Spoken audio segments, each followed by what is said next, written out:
Okay, for people joining this live stream, we are doing a design review of some new language features for Wolfram language. And after a little bit of a gap, I'm back here in my day job, which I like very much, making forward progress, I hope, with Wolfram language. So we've got a variety of topics here. This is one I didn't necessarily expect to see, SolarTime. Right. So we have Jeff. Yeah, good. You know, talking of SolarTime, whatever happened to things like next new moon? We were just discussing that, and at the end, the last subsection here is about that. So the proposal here is that, motivated by the works on astronomical calendars and astro work in general, we would like to have a parallel function to SiderealTime, which is SolarTime. Okay, so let me understand what we've got right now. We have a SiderealTime function right now? Yes. I didn't even know that. Okay. So this is an angle. So this notation is a notation for angles. So 24 hours of right ascension is... So we're right now at about E radians. Right. Yes. So SiderealTime reports the angle of rotations with respect to stars. And SolarTime will report the angle of rotation with respect to the sun. Because the Earth is moving around the sun, the two angles are different, are changing by 4 minutes each day. So yeah, so with respect to it will be in the same units. That's the thing we will have to discuss in the next section. It's not obvious what to use as output, because the tradition is to use angles for SiderealTime, but not for SolarTime. SolarTime because it's... What is %8 there? Yeah, look at it.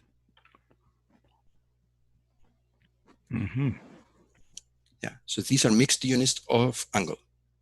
It's essentially the right ascension coordinate line that is on your local meridian right now. So it's an angle.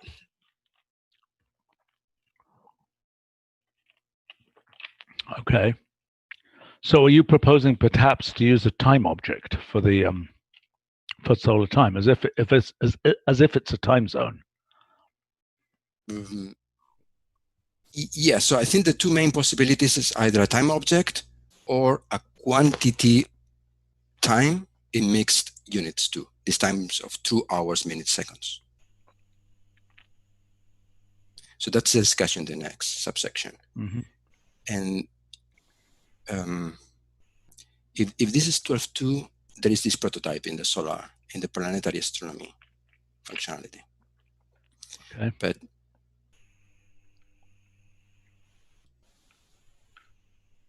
no, it doesn't seem to have it. Oh, you said 12.2. 12.2. I wasn't running that, but okay, I believe you. So it doesn't matter.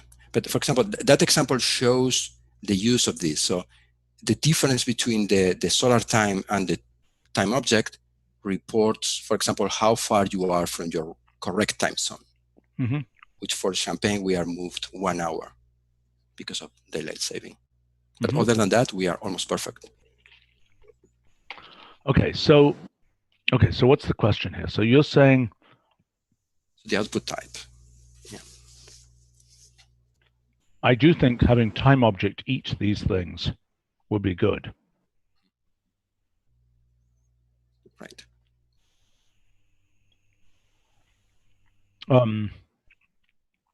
So you're saying it might just be hours, minutes, seconds, mixed magnitude, basically relative to midnight. Exactly. Okay, let's see at their use in the equation of time.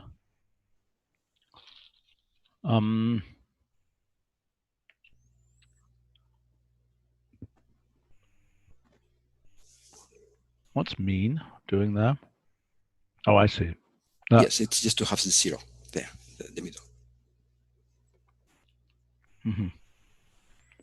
Okay. Right. So that works well because the subtraction of two time objects are quantities. If this was already a quantity, we wouldn't, what would we have to do? We would have to convert the dates into a quantity.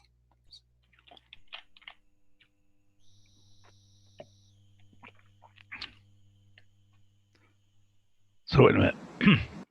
So this is, I'm now confused. So the time object, if the solar time here was this quantity object, are you saying this would work or not work? Do you understand what I'm asking? Yes. I think we would have to extract a time object from the date object and then convert that into a quantity, because converting the date object directly into a quantity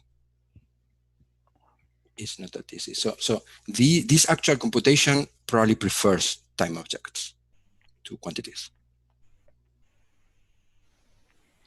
And it doesn't yet work to say time object of sidereal time, is that correct? No, but I think it should. And that would simply be, okay, so the real question is solar time, I mean, you know, our various time objects like Unix time is in some totally different bizarre units. Right. Yes, and even LocalTime is a date object. So we have a variety of outputs.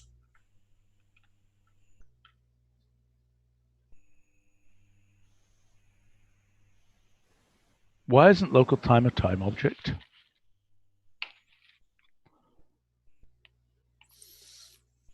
I don't know. Do you remember, Nick? I mean, originally we're specifically LocalTime's primary purpose is looking up LocalTime for a location, and we wanted to have the date as part of it because we thought local date was kind of weird, but yeah. But solar time being a date object will be weird. By the way, if I say time object of this, okay. Yep, we extract the time part.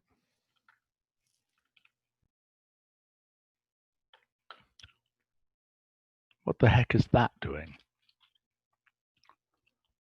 No, date objects and time objects are different things.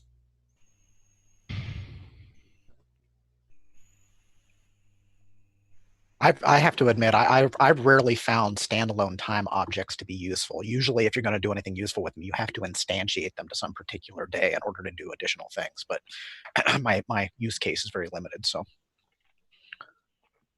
well, what about the possibility that in this case, that solar time returns a quantity object, and that for this computation, if this was also a date object, right, then this would just, well, no, it wouldn't work.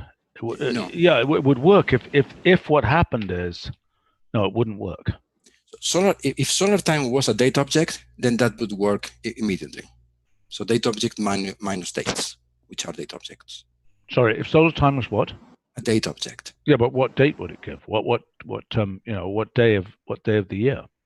Today, or at least the same one that you give in the second argument. It's just like a modification. I see. So solar time would be the analog of local time, but in the, you know, in solar time is what the Romans would have given for local time, so to speak. Exactly. That's not stupid.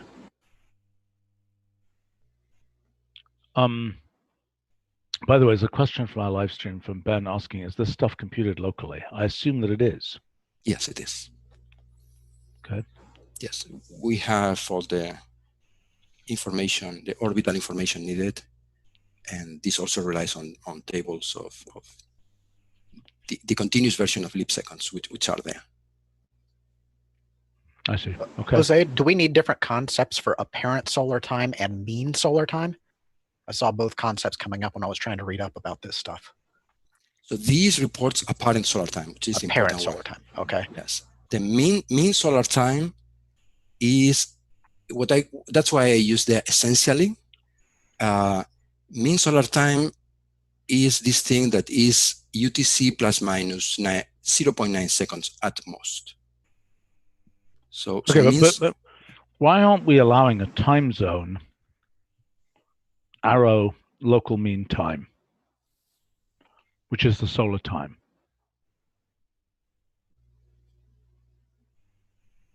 In date object. Yes, we could do that. It will be local apparent time. So local mean time is the one that follows this thing called the mean sun, which moves at homogeneous speed, while the true sun moves faster or slower, depending on how far we are from it because of the orbital eccentricity. So hold on. So what are you saying here? So you're saying, okay, when back in the day, right, if you look up a date in Wolfram Alpha from a long time ago, it will use local mean time before time zones existed.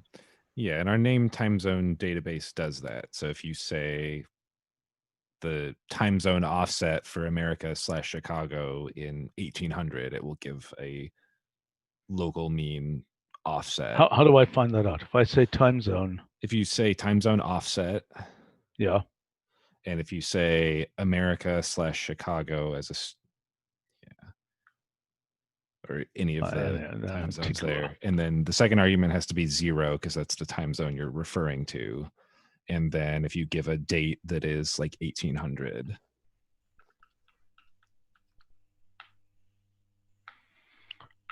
It was before the railways were built. Okay. Yeah. And so the time zone offset database that we use from the calendar system we have basically tracks any time before you have an official declaration statutory in terms of when time zones go in. We basically fall back to local mean solar time for the reference location because all of the named time zones are out of system. Could I request a time zone of local mean solar time? Or can I not do that for the current time? Do it right now because we basically have to just infer that it's always going to be your current geolocation. Because if we're looking at local mean solar time or local apparent solar time, we need a location, which isn't currently a parameter in data objects at all. We could just say, the local time will always be relative to whatever we assume your location is based on $geoposition. But we could also have, we've got a geolocation option, right?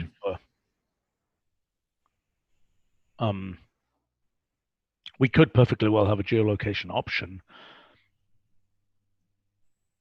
for these things, which would also presumably, we could say time zone arrow, whatever, or we could say geolocation, whatever, and that could default to the correct time zone for that geolocation. You mean date object would take geolocation as an option? That's what I'm suggesting. Yeah, we've talked about potentially having, if you say time zone goes to a location, it could either mean I want to look up what the time zone of this location is currently, or I want to use some local solar time approximation. And so I don't think we should do that second thing. I think you should explicitly ask for local solar time because it's a weird case. Right. Yeah.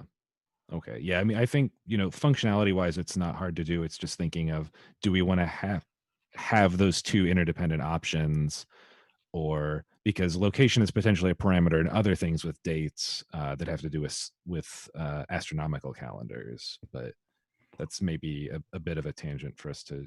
Well, wait a minute. You mean if you feed in one of those data objects that has a geolocation, those functions would have to know how to extract that geolocation from the option instead of requiring a separate geolocation argument. Is that what you mean, Nick? That wasn't specifically what I was thinking of. I was thinking of some of the work we're doing with expanding the calendars framework to account for astronomical calendars that need a reference location to figure out calendar conversions, which is a different use of a location. What's an example of one of those? Like the astronomical Persian calendar, for example, is typically your reference location is typically Tehran for doing all of your astronomical calculations, but you in principle could use any given location within Iran or somewhere else and use the same calendar framework. Is that a currently in use calendar system? I don't believe the Persian one is currently used, but it's not super far out of date. And there are other, so some of the Islamic calendars are astronomical and are currently in use. And so they follow sorry, Jose, probably. Yes, I was going to say that the issue there is that these calendars start the day at sunset or sunrise. And so in order to know the time of sunset or sunrise, you need to know where you are. But I think that's a separate detail from what we are discussing here. Okay. So, well, but you're saying that the date in the, I mean, it's not using January 1st; it's using a different month system, right? Isn't that correct for those calendars? Yes, because they will be using So these calendars are following the moon or whatever. Right, and then they require geolocation to say what you mean by that particular day, month, day combination, correct? Right. Yep. Yeah. Well, so we're going to have a geolocation and date object at some point anyway. That's what you're telling me. So what we're saying is, there are calendars that follow the moon, et cetera, et cetera, et cetera. Or we can also have the now, I believe, globally out of date calendar of local mean solar time, which would have to have a geolocation. Yeah, but and for sorry. I think there are two different things here. One is the fact that you need to know a geolocation in order to know this exact number that you have there, which is essentially your longitude. Mm-hmm. The other thing is that there is these two concepts of apparent time and mean time. So mean time is a recently introduced concept in the 18th century, when they realized that the sun was moving through the skies at different speeds. So they invented a concept called the mean sun. And the mean sun moves at constant speed. So this didn't exist like in the 1400s. Even though at the 1400s... I'm sorry to ask a naive question. It moves at different apparent speeds because the Earth is at different distances from the sun. Is that correct? It's a combination of two things. That's one. The other thing is the tilting. As this Earth moves around the sun, the tilting is varying with respect to the orientation to the sun. And that combination of two effects is precisely the equation of time. That's why the equation of time has this weird shape. It's the superposition of two sinusoidals which are not aligned. So one of them is the 23-degree tilt of the Earth, and one of them is the eccentricity of the Earth's orbit. Exactly. And so those two things, if you average them, then you get mean sun. And a mean sun would be a horizontal line in that equation of time. Okay. By the way, the orbit of the Earth around the sun, I mean, it preserves the Runge lens vector to a high degree of accuracy. Yes, I mean, it's the ellipse is not precessing to any significant extent. Is that true?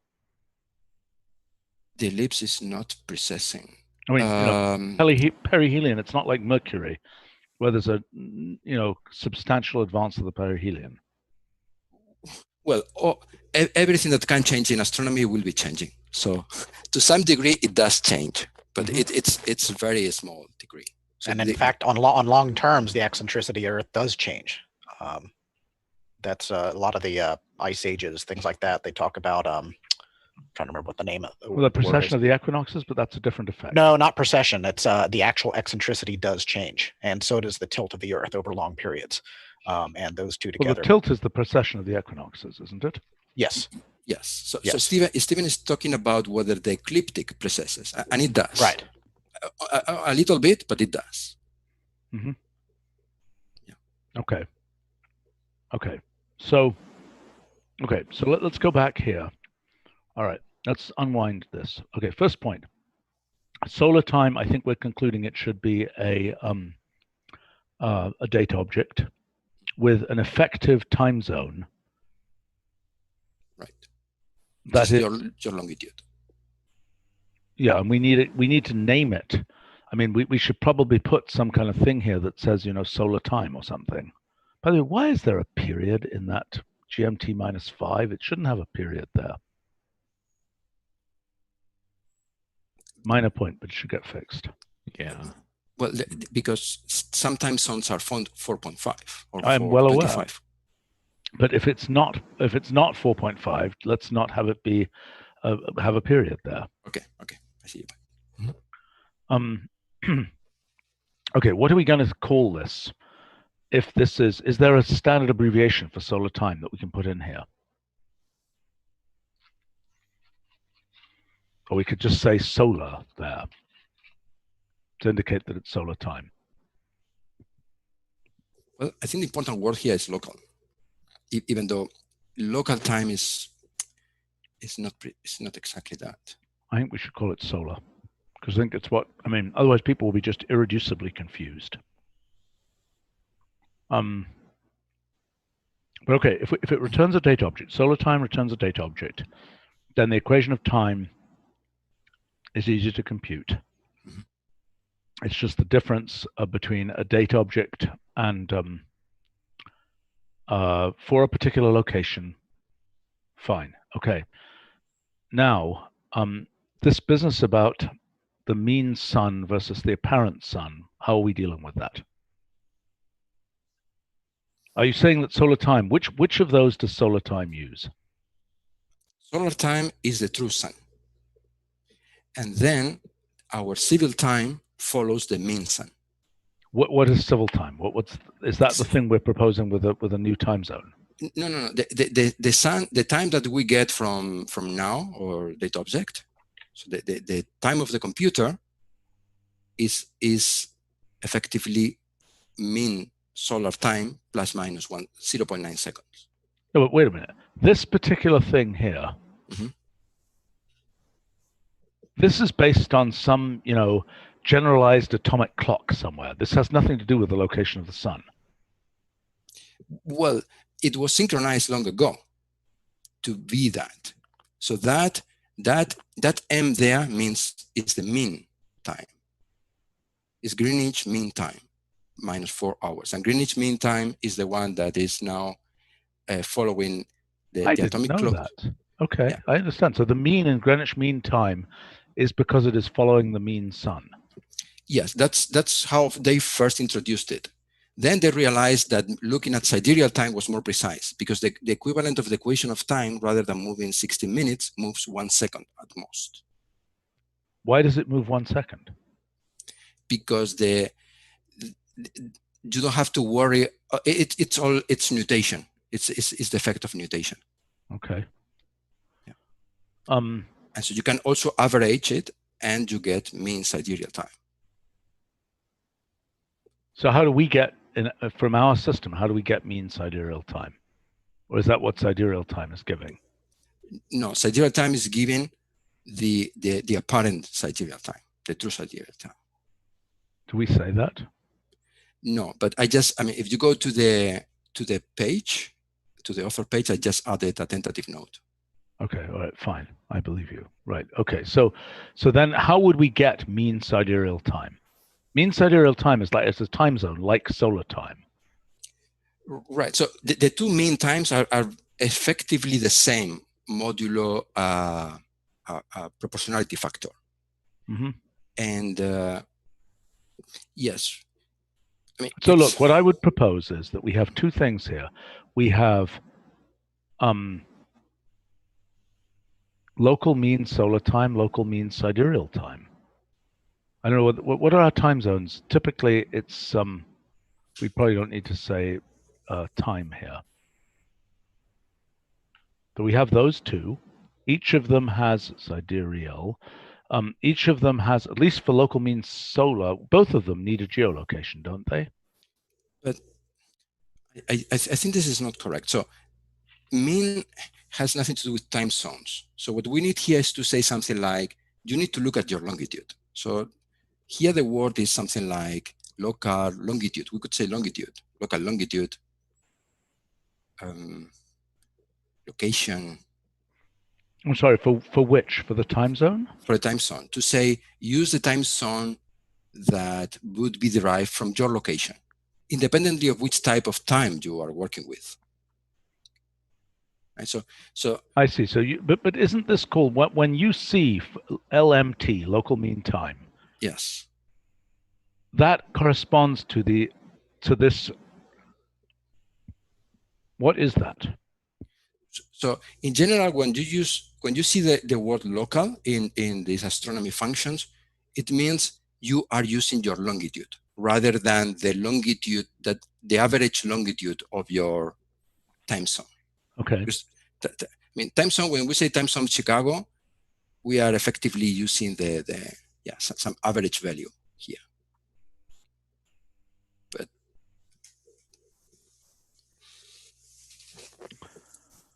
So I mean, you're saying this is really this, Yes. or alternatively, we could as well say time zone. I see.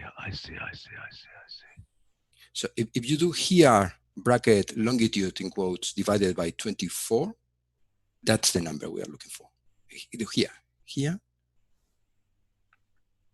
and brackets longitude, and now divide by 24.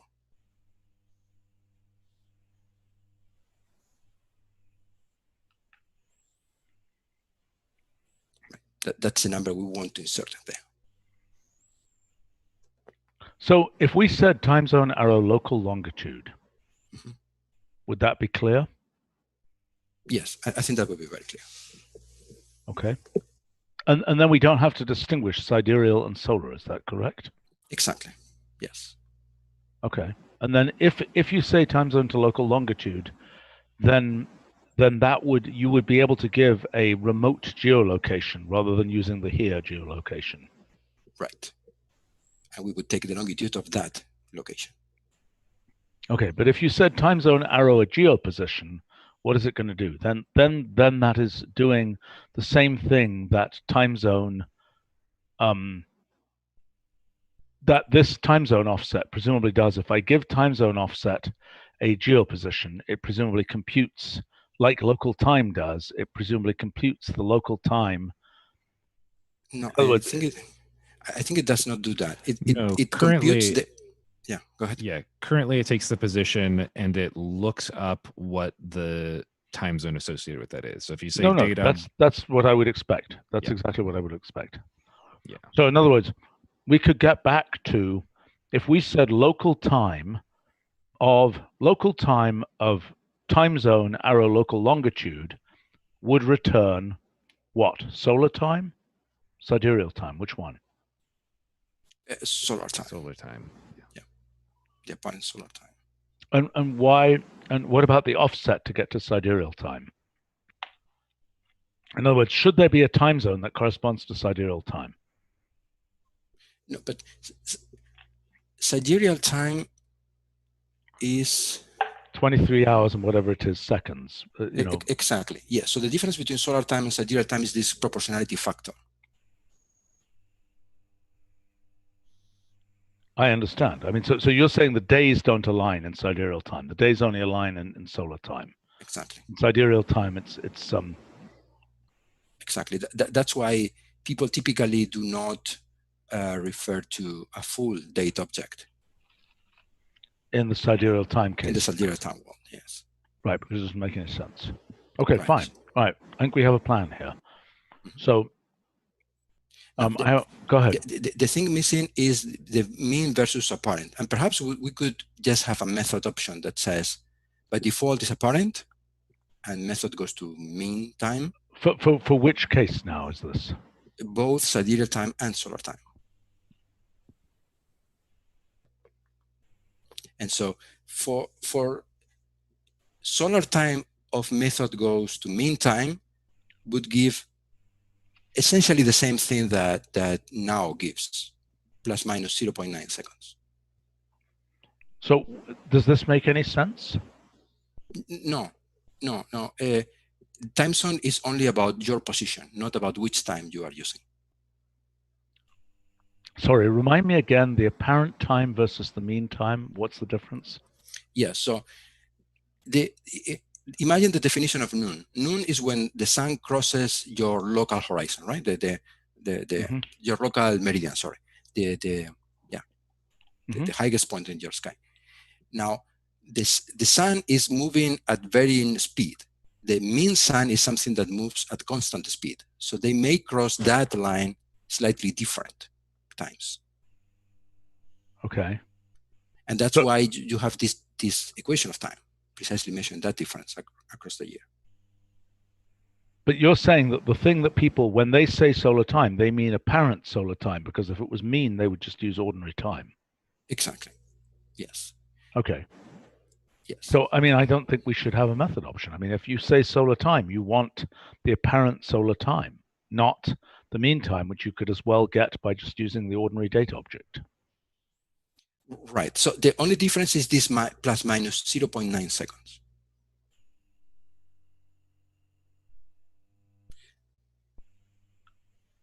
Why does longitude not work for here? Why does that not work by default? I think it should. Oh, I don't know. Yeah, Should it work. could. Yeah, it could, certainly. Yeah, anyway, simple thing. And also question, why would, does this make sense to give a meridian? Is that silly? What would it give? We have geopath of meridian of some longitude as a primitive. Geopath of list string meridian, and now I'll give some longitude. Okay, and then if I say geographics of that, okay. Mm-hmm. Yeah, and we have named things like Tropic of Cancer and things. Right. Oh, I see. That will always be vertical on that projection. Yes, I think you can say actually from this latitude to that latitude in another argument. Okay, but if I just take some other random projection. What? Is that obvious? It's being centered. Do georange goes to all. It's because it's centering at that.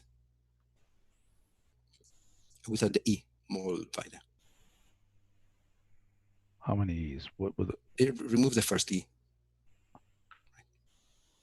Okay, I'm confused. These all happen to have it be vertical. Because the map is being centered at the only thing you gave. So do georange goes to all or world, which chooses the fixed -100 to. So georange goes to all or world, we choose the I see. Okay. -180. Okay. Okay. All right. Okay. So wait a minute. Where were we at? So are we resolved all the issues that we needed to resolve or not? I think so. I think the introducing the mean functions, perhaps we can do, I mean, the mean method option, we can do that when we introduce leap seconds everywhere, because then it will be easier to understand what it means. Yes. What is this variation of 1 second? I don't understand the variation of 1 second thing, that 0.9 seconds that you keep on referring to. Yes, so the same thing you see there for SolarTime, which varies 15 minutes up and above and below. The same thing happens for SiderealTime, and it's called the equation of equinoxes. And that is because of nutation in the rotation of the Earth? Exactly. That's complicated. It's amazing people figured all this stuff out. Yes, and this all creates this problem that you are saying, I'm looking at this object in the sky, which is moving, and it's moving with respect to a coordinate system, which is also moving. So you have to give 2 times when you give coordinates, the time at which you are measuring and the time defining the reference system with respect to which you are measuring. Right. Okay. This particular thing here we need. We had that, in fact, in the low-hanging fruit notebook. We had a list of things like next new moon and things. Right, but the discussion here is what's the general design of this? Because next is very unstable. We have this problem with eclipses. You say, what's the next eclipse? And then you ask a property of the eclipse, and it jumps again. So I think we fixed this, right, Jeff, recently, so that it doesn't jump. Correct. Yes, we fixed that some time back. So what is the issue? Because you now want some property. So you say solar eclipse of %, comma, I don't know, totality path or something like that.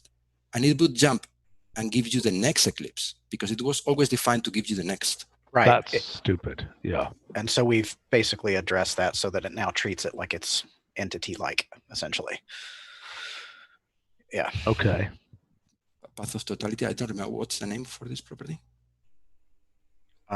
Whatever the name is, the autocompleter is not working properly. Oh, yes, it is. Total phase polygon.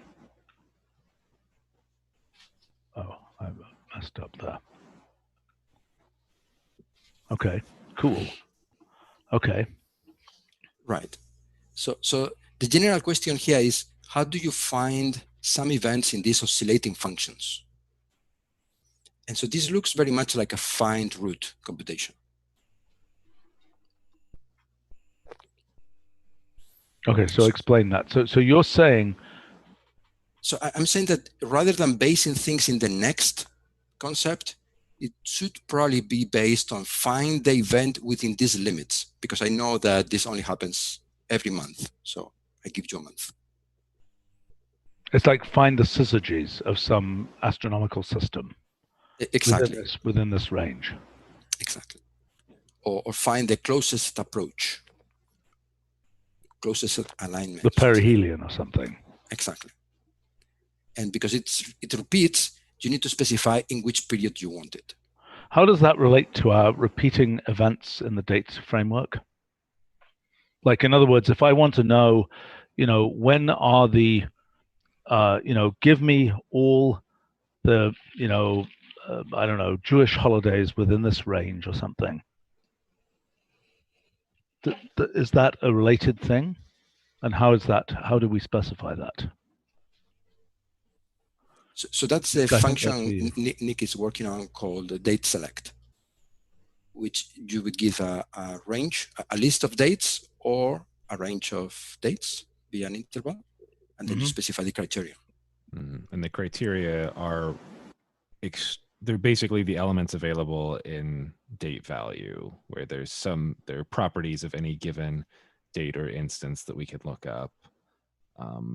But so do you have to be able to solve something there? I mean, is it the same type of issue? Because I mean, essentially what's happening here is you say the phase of the moon, it's almost like moon phase equals 0.92 or something. I mean, essentially what you're saying is, what you want is a date find or something, except it might be date select, date interval, blah, blah, blah, comma, moon phase. Well, this is really weird. I mean, moon phase of hash equals 0.92, that type of thing.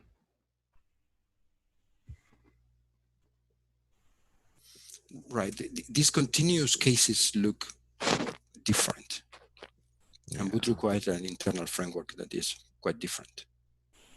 But that's what you're saying. I mean, so you say finding the perihelion or something. Well, you see, because like moon phase equals 0.92 is a distinct moment, as is the perihelion. Right. An eclipse, for example, is not a distinct moment.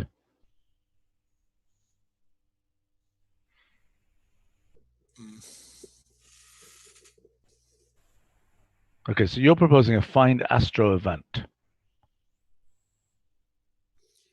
Yes, for the moment, yes, I'm not super sure, but yes, I think we need something specific for the continuous solving case, rather than look at the properties of date value and extract. Yeah.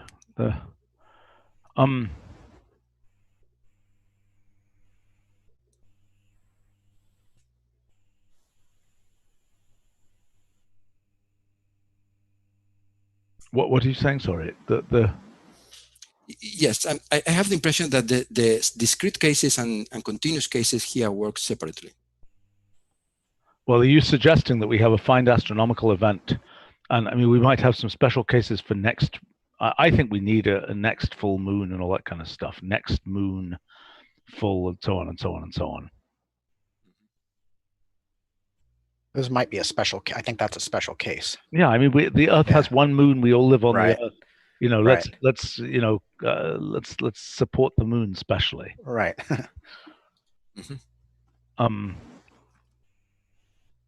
But I think the general case of find astronomical event and then perihelions and things is worthwhile. Right, because we can create a powerful language in the first argument for specifying properties, and then then the second argument just gives you the range you are interested in.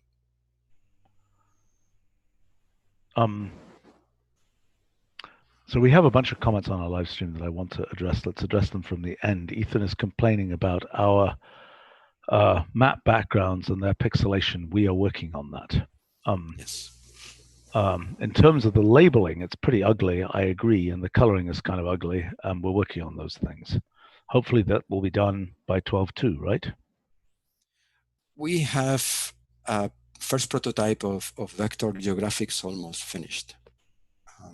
Whether it will be in an exposable shape for 12.2, I'm not sure yet, but it's almost done. And in terms of our new map themes, we're also working on those, yes? Yes, we have some basic style. We are modifying, but that part needs considerable work. But I mean, we're planning multiple plot themes for different maps. Yes, and eventually this will be a bit like anatomy data, in which you can specify the styles individually for different layers of things. Because with the vector maps, we can distinguish the layers. Yeah, that's nice. We should do that. That's good. Okay, actually, I noticed that there are complaints about OpenStreetMap, and I noticed that Steve Coast was making some comments on this live stream, so we can have. I don't think there's anything wrong with the maps. I think it's just a question of our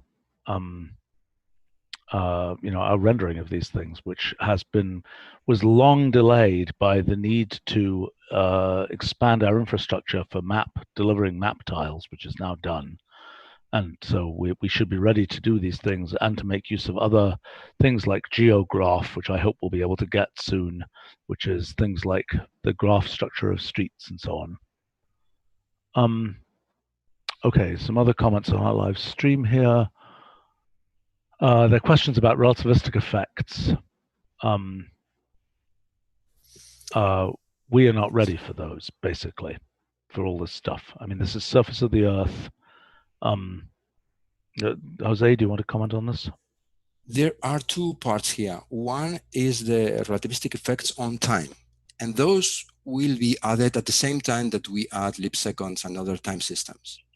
And when we can distinguish UTC from atomic time, from terrestrial time, at the time we will include the time at the solar system barycenter and the time at the surface of the Earth and the time of the center of the Earth, things like that. But those are times with the simultaneity surface where the barycenter was synchronized by a light signal. In other words, how is that synchronized to the Earth? So these are just proportionality factors. So what they do is that they have measured very precisely the gravitational differences, and then they have introduced some constants that accumulate in time. I mean, it's just a drift in a linear drift in time. And so that's just a relativistic effect. But what about yeah, right. So the second thing I was going to mention is that once we have full astro functionality, implementing like I'm moving at this speed, how do I see things? That's going to come later and will be a bit more difficult. But adding time will be simple. Yeah, I mean, the fact is we don't have, our frames. We have the notion of location and time. We do not have the notion of reference frame. Right? I mean, in general, we could imagine, just like we have a geolocation and a time, we could imagine a reference frame as well. Just like we can imagine, datums and things. We have datums and things for geopositions. Exactly. Right. I think that's the correct way to think about it, is that there's a coordinatization that is induced by the reference frame that we're using and that reference frame might be going with, beta equals 0.9 or something, in which case we get different results. I think that's the right way to parameterize it, isn't it? I mean, that's sort of the obvious way to do it.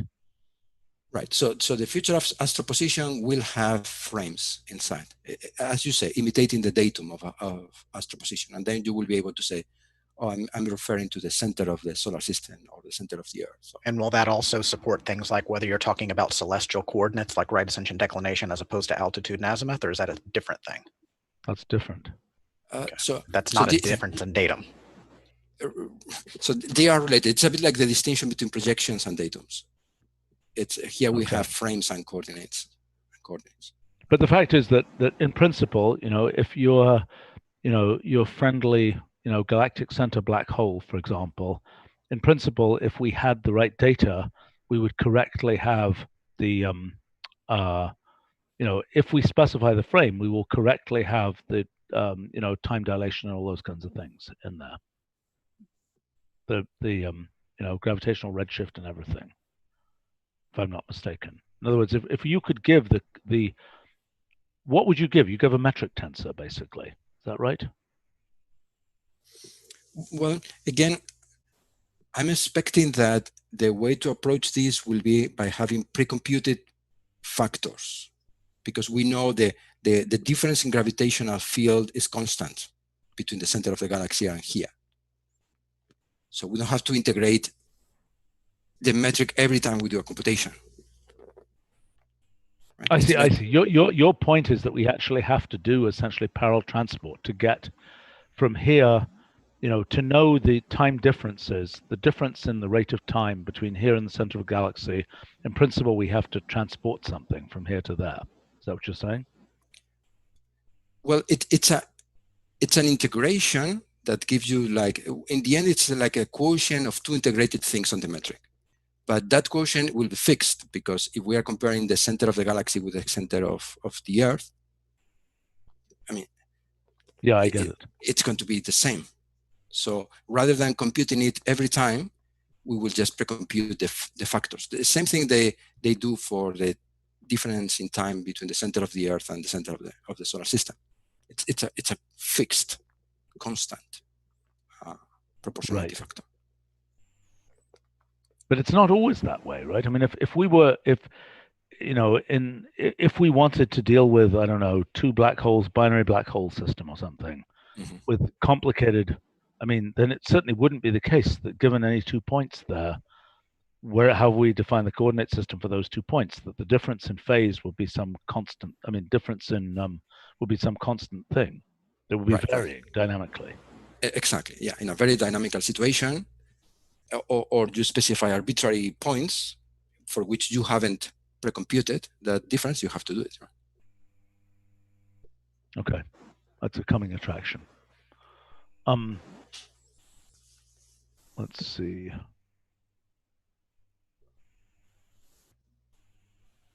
Oh boy, Ethan is commenting on if and when we have, there have been like satellites that have Raspberry Pis running Wolfram language that are in orbit and so on, and they've been.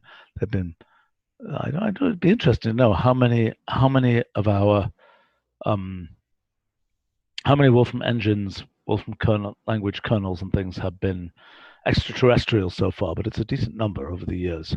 And their comments about communication systems between microsatellites using relativity. Yeah, that's complicated. Okay.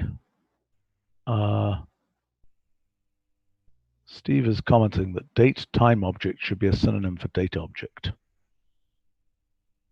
There's some case for that. I'm not sure. We have an awful lot of date functions. What's that? I don't understand the comment. Oh, this the comment that a date object is really a DateTime object. Yeah, we haven't really been strict in the way that the date framework works, that a date only refers to year, month, and day, or whatever equivalent on whatever calendar, and that time is always a subset of it. But fair enough. That is certainly okay. The question that now being raised is, what happens to all of these time functions if geolocation is on Mars?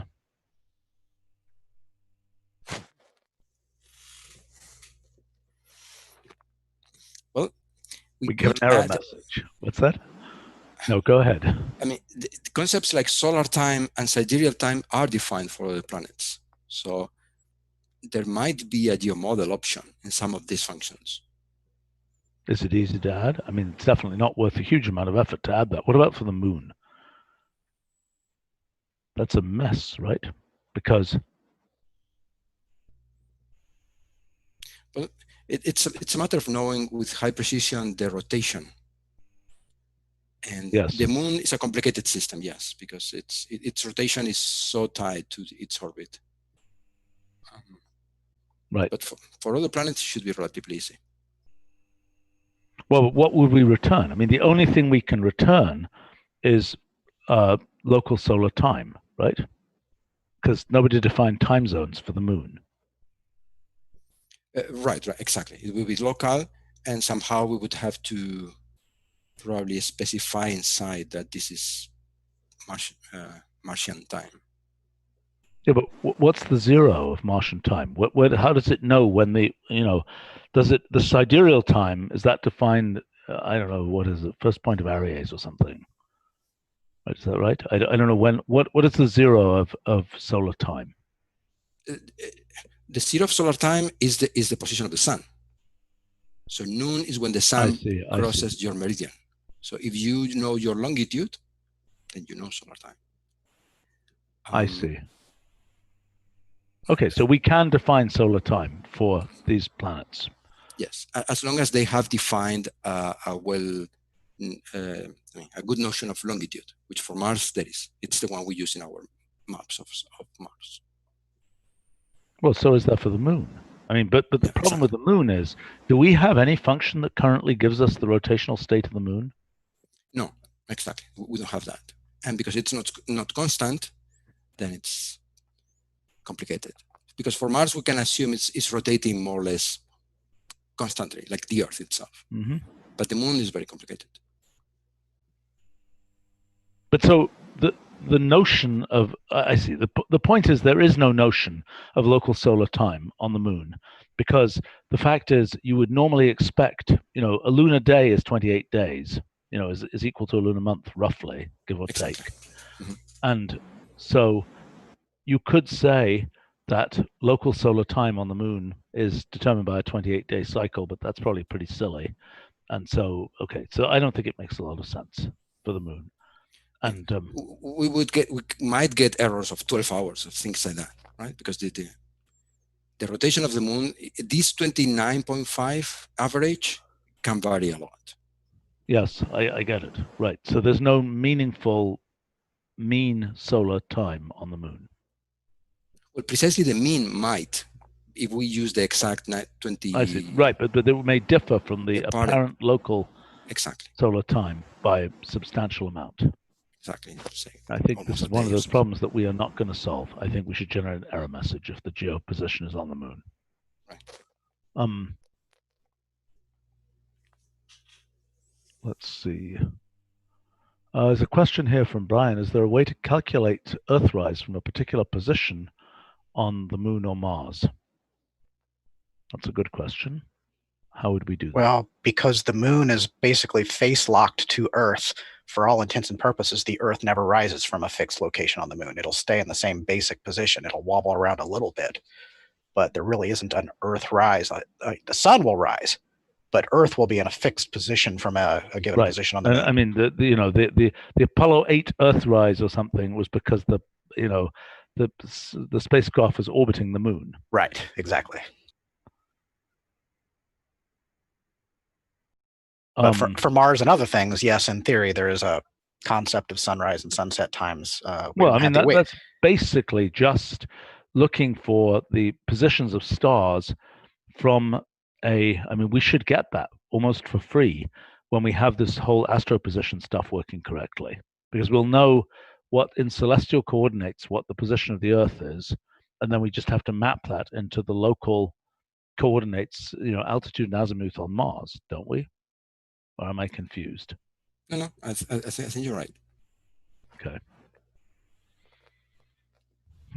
Okay. Ethan is talking about frame drag. Oh my gosh, that's too complicated for now. Let's see if we can. Okay, we got through our first item. Unless there's any other. Is there anything else to go over in the first item here? No, I don't think so. Okay. That was very useful.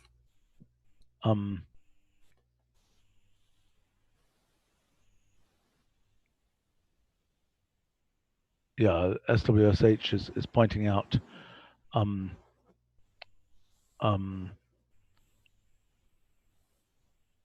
I think we answered this about what the zero of time on Mars is. It's when the sun midnight on Mars in solar time is when the sun is when you're at a location which is furthest away from the sun.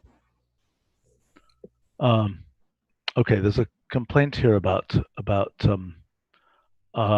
speed of parsing strings in data object. Yes, that is an issue. What, Nick, what is the story with that? So there's basically the parsing part itself is generally not the slow part. It's the setup and validation around it. We've talked about having a more efficient way to parse a lot of different date strings, because basically we just need to we need to solve this problem. Yeah, we've looked at potentially having it be a solution in date array, or to streamline the process there. The date string I think we just need to have no setup. I mean, I don't know what we're doing. We're using some crazy library or something to do this. Yeah, I think we need to just get it to work ourselves. Okay. Yeah, I mean, there's still two tracks of date parsing too. There's date parsing with a particular format, and there's the heuristic parsing, which is inherently a more complicated operation. But yeah, well, I think we should do it with a specific format, and I think we should get that in raw, low-level code, and we should do it as soon as we can, because it's definitely a bottleneck. Right. Can we actually look at that? I really think we should solve this, and I don't think we should just solve it for data arrays. I think we should solve it for individual dates. Just nail it. I mean, it shouldn't have any setup. It should be a very straightforward thing. It should just, boom, it should just go through and do it. Okay. Yeah, we'll bump that at the priority list and please, take a look at that soon. Okay, terrific. Okay, this may be it for what we need Jeff for. Yeah, thanks, Jeff. Yep, no problem. I'll drop out then. Thanks a lot. Okay, bye. Thanks. So this is something that has been requested by external users, the ability of doing accumulate on associations. And I'm not sure. At the end, I propose an alternative, which I'm not sure is good enough, using subset map. Wow. Okay. So what's the issue with it? Accumulate on an association could, in principle, take the association in the order that it's in, and take the values here and do the accumulation. Correct. Yeah, and in some cases, if all the keys and values are of the same type, it makes sense. Now, my main problem with this is that then differences, which is kind of the inverse, will fail because we don't know which key to remove. Hold on. By the way, a comment from Ethan about timing complaints for importing. Yes, we are working on it. CSV import, all these other things. We made them dramatically faster. There will be still more speed ups. But it's a slightly different group here.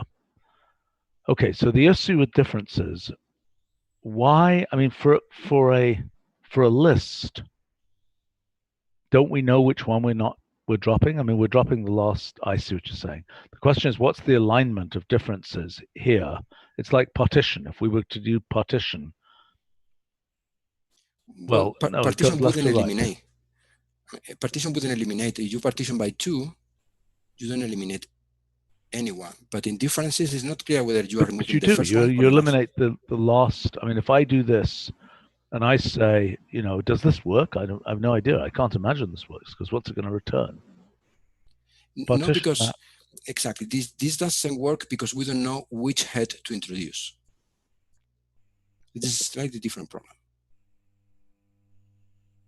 Right. So, yeah, the natural thing would be to introduce another association, but then which keys?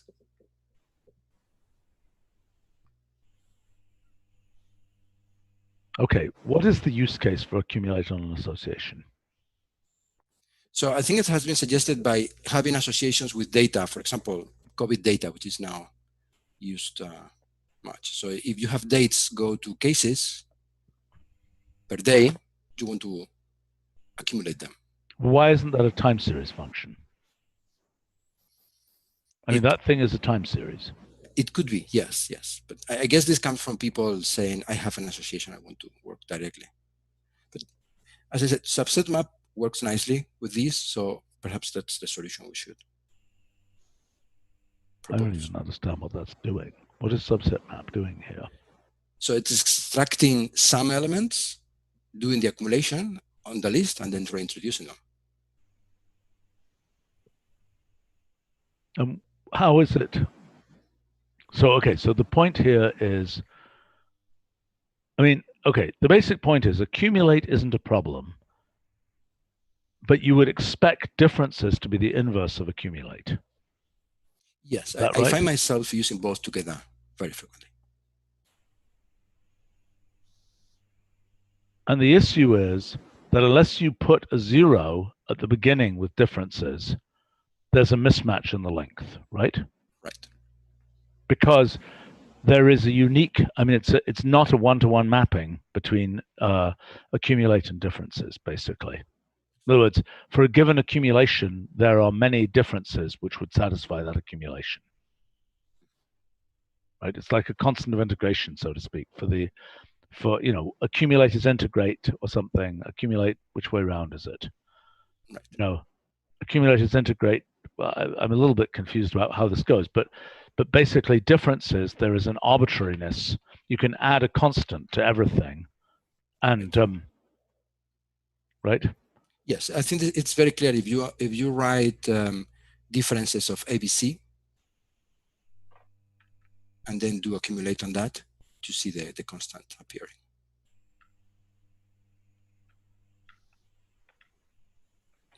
Right, so you see, you need now to add A to everything, but still you don't get the A back.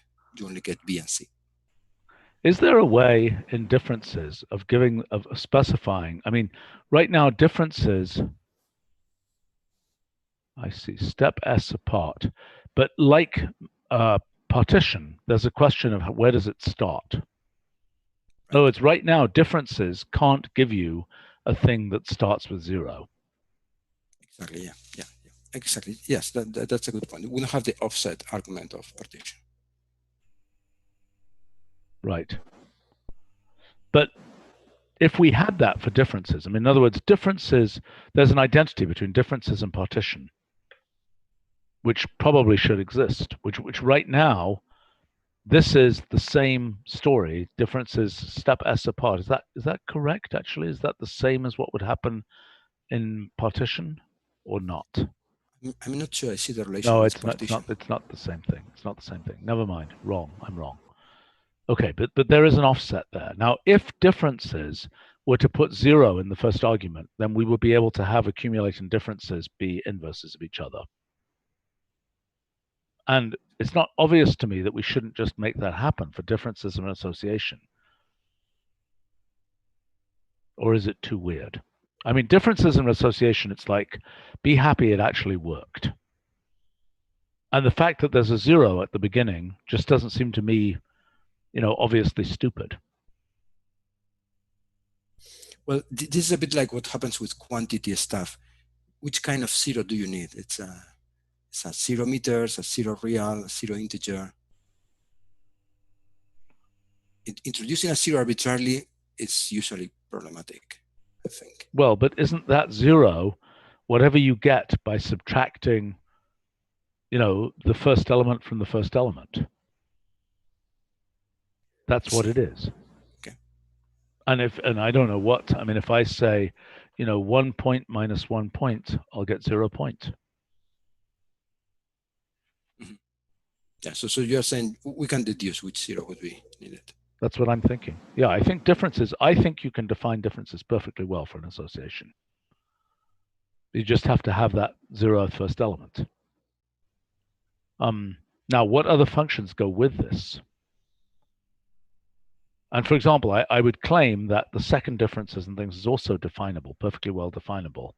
It just has to start off with, it just has to, you know, start with taking those minimal, you know, 0 differences and so on.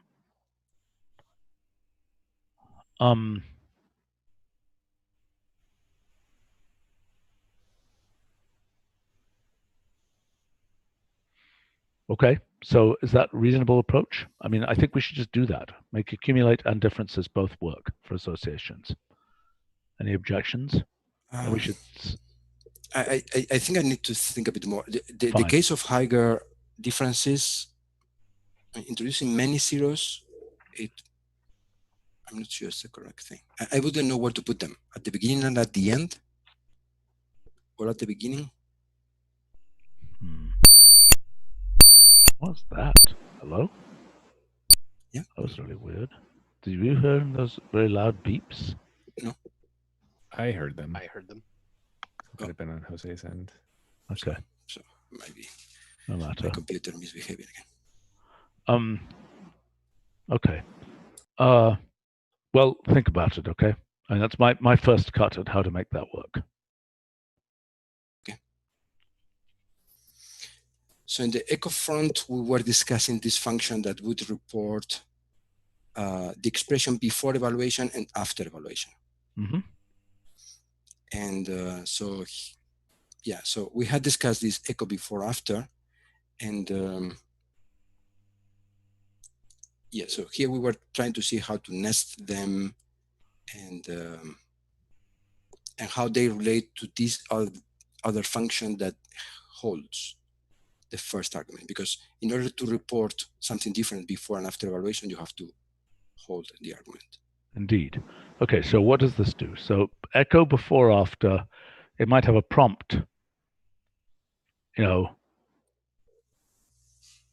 before, after label. Okay. So those are pairs. So one could argue that what should happen is that there should be some different, iconic prompt for the before and afters. Label followed by something which is an indication of the fact that it's the before and after. Right.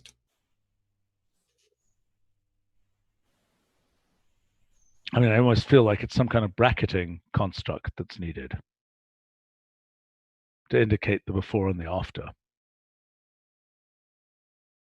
I mean, it's almost like, I don't think this is necessarily right, but it's almost like the first one needs a that and the second one needs a this.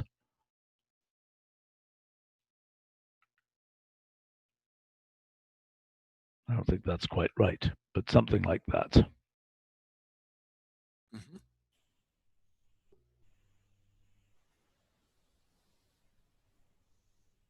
I think this is an interesting construct. Its name is a little bit long and ponderous. Echo across.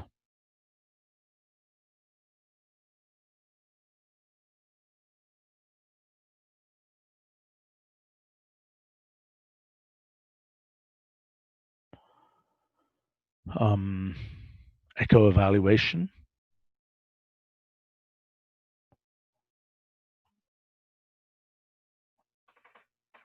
That's not bad. Yeah, that might work.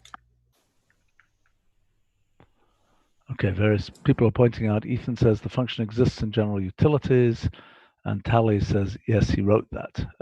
It's as echo held.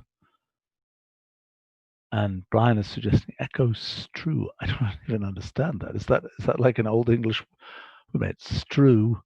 I don't understand that word. What is that word? Is that a word? Always keen to learn something new. I don't think that's a word. Well, at least we don't think it's a word.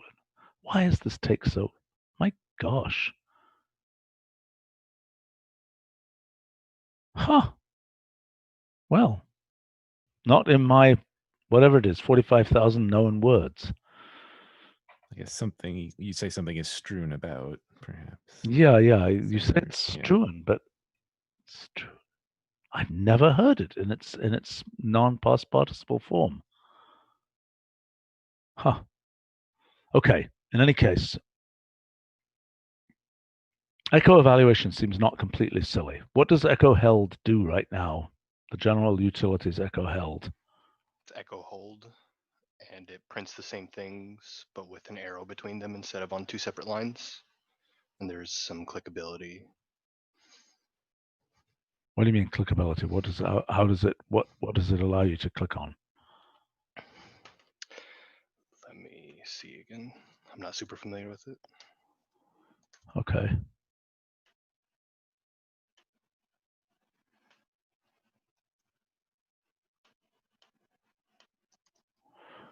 Listen, I just want to comment a general point here about WFR and so on. I mean, one of the things that we should start doing over the next little while is, we've got, well over 1,000 functions in WFR, And it's time to start looking at some of them and considering what do we need to do to promote them to system functions. And we're about to hopefully have an initiative in the next couple of months to add a lot of other functions covering a lot of algorithmic functionality and so on to WFR. So, I mean, we need some process, and I don't know, I think this meeting is going to be the right one to do it in, where we're looking at WFR functions and considering them for promotion, so to speak. Do we have an idea who's going to look at them and how that's going to work and how we should do that? Perhaps the reviewers of the submissions have suggestions of which ones they found particularly interesting. Possibility, yes. Right, anyway, I think we're going to need some meeting to kick off that process. Okay. Paired. Yes, so this was, we had discussed this other function, paired.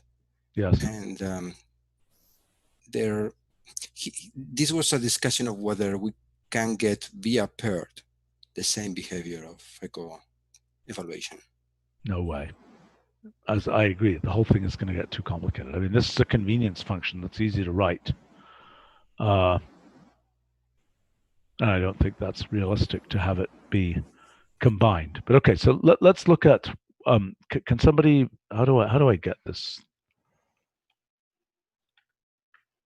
Yep. Okay, so now what am I saying? It's echo.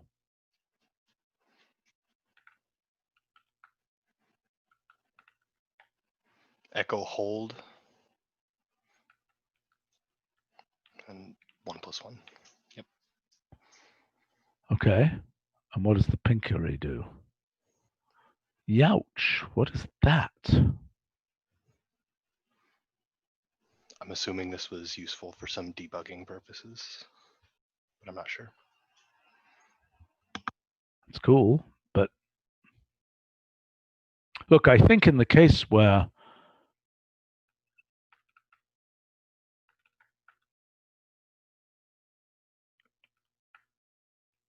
okay, imagine it was echo evaluation. And then what comes back, that's definitely not the right symbol to use there. That is a function symbol, which I have to say I think is underused, and I really like it when I use it in code. It really looks nice.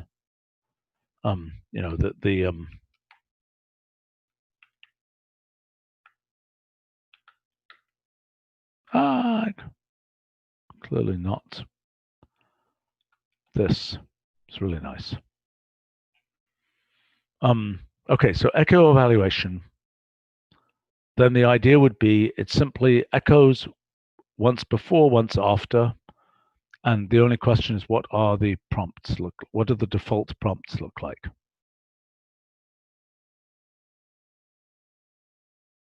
Right. Right. And we agree we need 2 different lines because things might happen in between. Oh, definitely. Yeah. There's no way this is going to work. And also these things could get long, and we've got all the apparatus to deal with, things that are, what is that?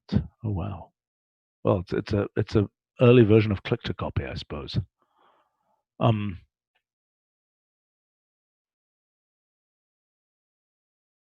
Makes one think that there should be an argument to echo that allows one to give a wrapper, but I think that's overly elaborate. Okay, so echo evaluation. So the question is, what is the iconography of the default?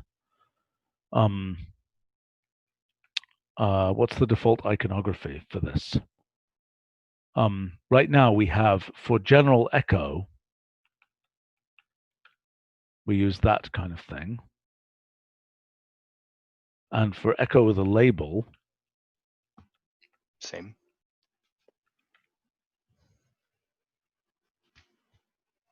That's kind of weird spacing. I'm a little confused by that. Why is there so little space there? And why does the label come after the prompt? Why isn't the label before the prompt? I mean, before the that thing. Anybody know? It has always been like that. I think the prompt helps identifying things in a long output. Fair enough. Okay. I mean, I think the spacing is slightly wrong here. I think there needs to be a little bit more space there. But So let's go ahead. I find myself using lots of labels, and I usually put semicolon space in the label itself. So it's not clear whether we should let users decide whether a space is needed. Is this 12.2? No. Shall I run 12.2? Yeah, I think you've commented on this before, and we did add a space after the label. I see. Okay, fine. Especially because in the terminal, there was no space at all between the label. Oh, that was hopeless. Yeah.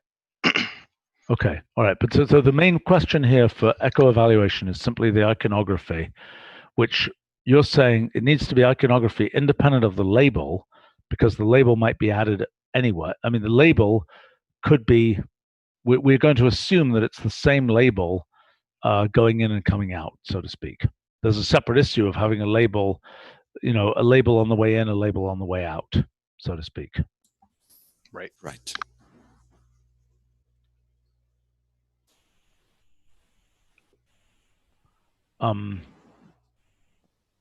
Okay, so that looks better. That looks fine. Okay, so, okay, iconography, guys. What should we be using? I mean, anything with brackets is going to be weird with... We could reverse the guillemot for the first echo and leave the second one the same. I think that's going to look super weird. I mean, you mean like, so it looks like this? Yep. So the first line would be like less than 1 + 1, and then eventually greater than 2. I mean, that was my thought up here.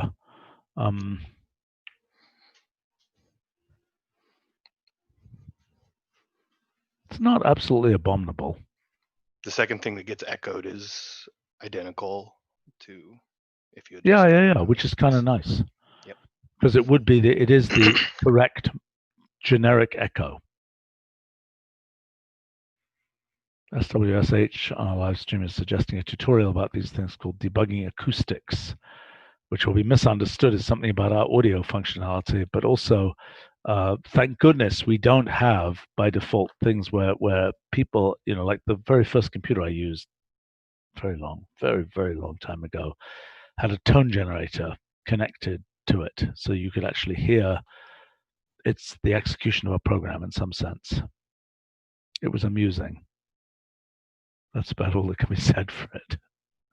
I can imagine all kinds of tones generated for these things. All right, look, I think this is a good place to start. Let's try this. All right. Okay. And echo evaluation would be the thing. And this sounds like it's another whole discussion. What is this? This is a function we were designing. Probably the main section is, so that's the code. You can evaluate that section and then look at the comments in there. So that's code. The important details are the next one. Oh, sorry, it's in my private channel. Okay. Yes, so this is the syntax. So this is a function we wanted to use to add coordinates to data, so like positions, and be flexible with dates and geopositions, etc. And so how is it adding them? So perhaps if you look at the examples, it will be clearer.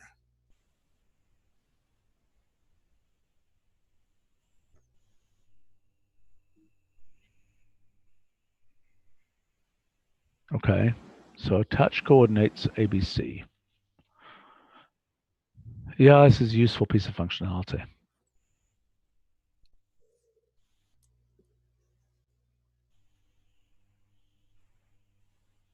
Definitely a useful piece of functionality.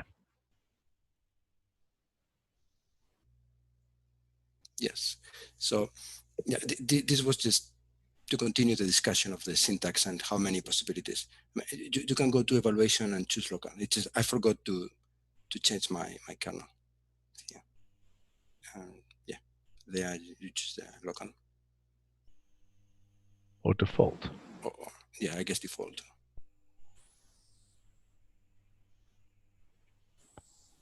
I'm not sure it will work to do that. I think it may be on a cell-by-cell basis that this has been set. No, I think it should work now. Try to evaluate the code section. Ah, you're right. So now you can evaluate the function. Okay. Yeah, so this should work on quantities, geopositions, dates, everything. And there's a third argument to specify which type of structure you want back, like pairs of things or rules, associations. Second argument here. Second argument, it looks like. I'm like, no, I see. This is the second argument here is a bounds argument. Exactly. That specifies the coordinates you want to add. As opposed to a data range object, a data range option to do that. Right. You could add dates there. Exactly. No, but I mean, a data range would be saying, I see. The main point of this is you've gotten back a raw collection of values, but I mean, this is kind of the inverse of values. Like you take a time series and you say values, and it just gives you the naked values without associating their corresponding times. Exactly. Right? And this is the inverse of that. Right. So this is useful, for example, to say, oh, I got quantity array of elevations back, and then now I want to attach their proper coordinates. Right. Well, it's useful functionality for sure.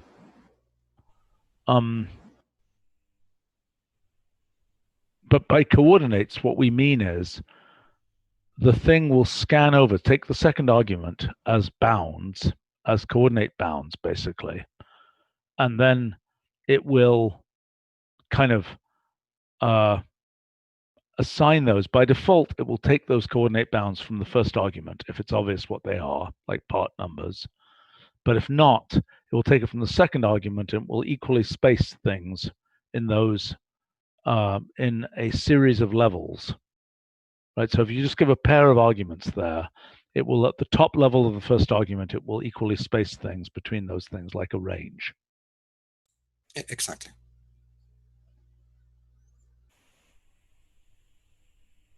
So in the second argument, we specify at which level we are working. By specifying two ranges, we know we are working at the second level.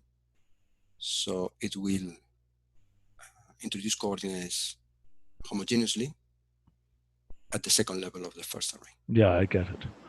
I don't really like the name attached coordinates. I think I think the functionality is good.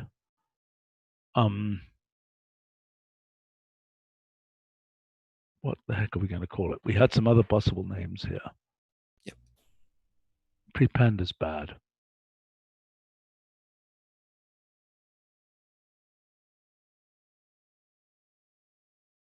Is it coordinates we want to call it, or is it range? What is the functions that say things like coordinate bounds? Are they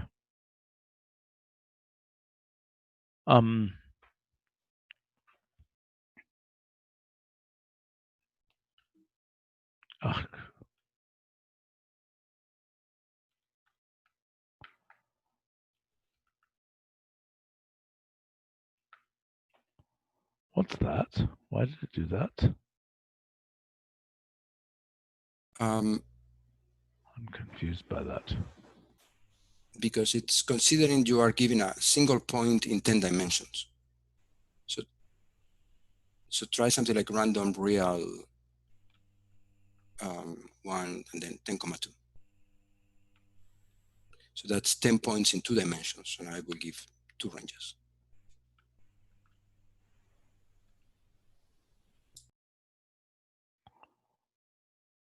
Okay. Whereas this will give the corresponding, that will just give the transpose of the other one. Right. If you had said 10.3, I think it would be clear.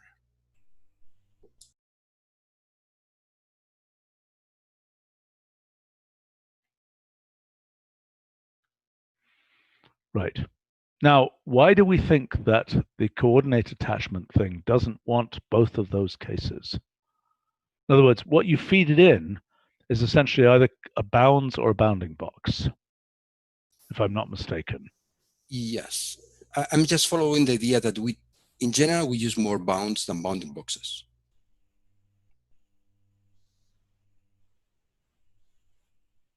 Fair enough. Because, for example, imagine that different dimensions have different units, because we have triples of mass. Right. So it's more natural to pair together the masses.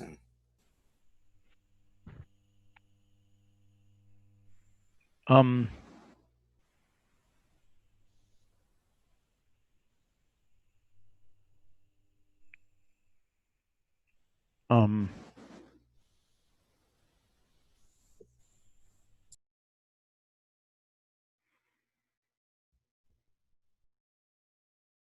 well, okay, so the question, I get it. Okay, so this is more a bounds thing, but the question is, what should we call it?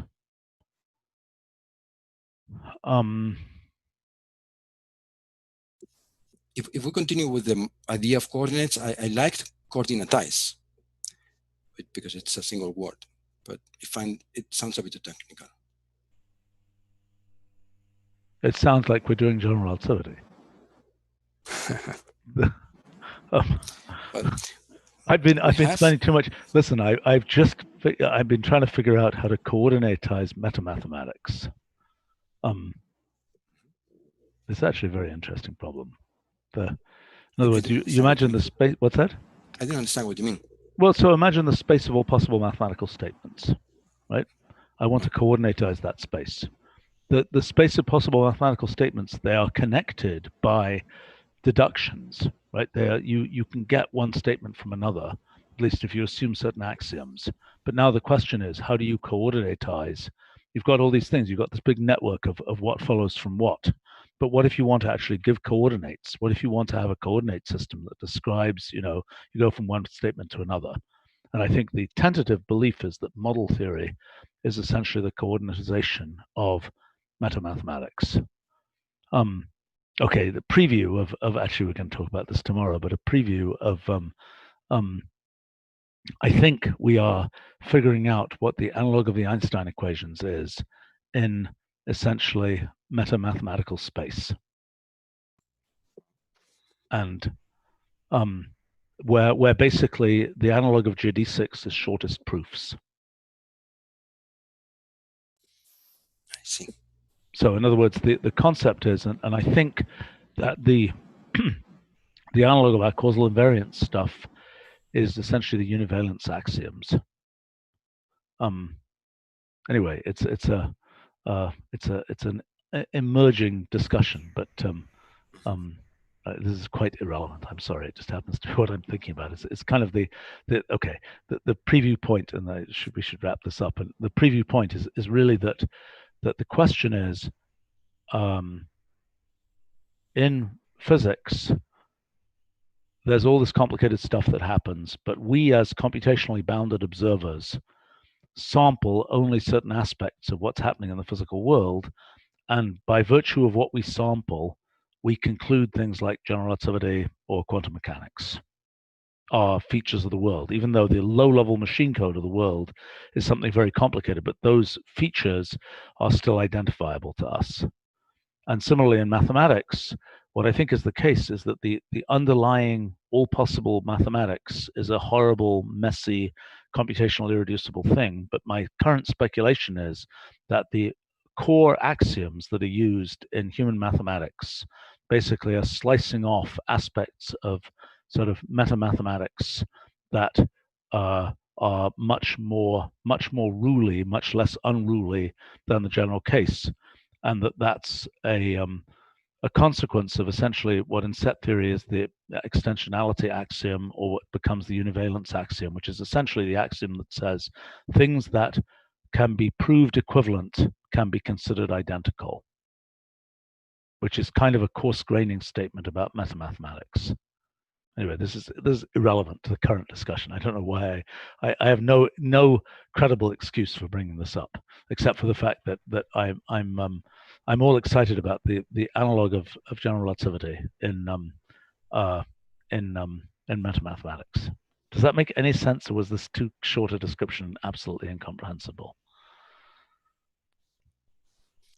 Well, if you can introduce a metric of a notion of distance between elements of the theory, then I mean I've heard of such things in statistics and other spaces in which you can define a metric and then. Right, but the point here is that I think there is a way in which sort of one statement is deducible from another, so that gives you. And that's what our theorem prover does, right? In fact, the thing that is just absolutely outrageous is it turns out in our theorem prover, in the proof networks, we have solid lines and we have dotted lines, and it looks strongly as if the solid lines are sort of the analog of evolution paths, and the dotted lines are the analog of causal edges. And even more bizarrely, it seems like we can define an energy function in our in sort of the meta-mathematical proof space. Anyway, this is we're going to talk about it tomorrow, I think.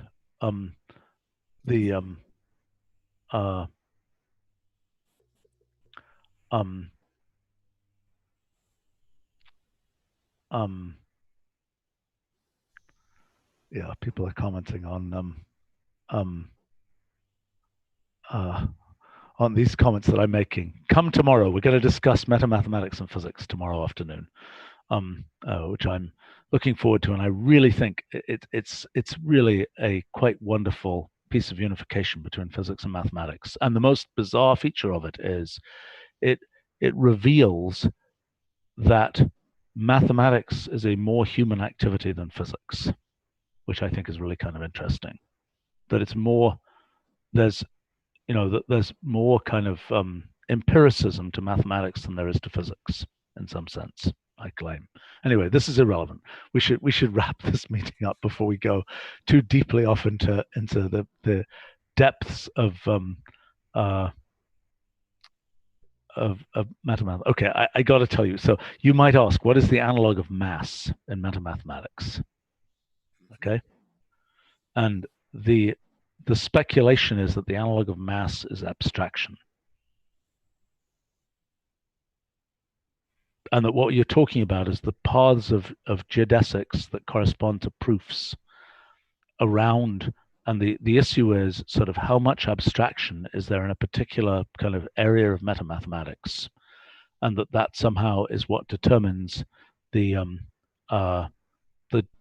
geometric structure, so to speak, of this space of possible mathematical statements. So if that works, then I've been long on the path of trying to essentially quantify abstraction, and this would actually give a way to do it, which would be really exciting. And then there are all kinds of fun things like the analog of black holes and so on, and event horizons is all quite fun. Anyway, coming attraction. Sorry. Sounds very interesting. Yeah, I guess this is an infinite dimensional space. I mean, there must be. Oh, very much so. Yes, and very unruly and not. Yeah, and it's a very more like our branch shield space in quantum mechanics. And I mean the thing. This is actually a Jonathan idea that the causal invariance, the analog of causal invariance, which corresponds to this univalent foundations thing, is sort of just like in quantum mechanics, where the causal invariance implies the existence of objective reality, even despite the many branches of quantum mechanics.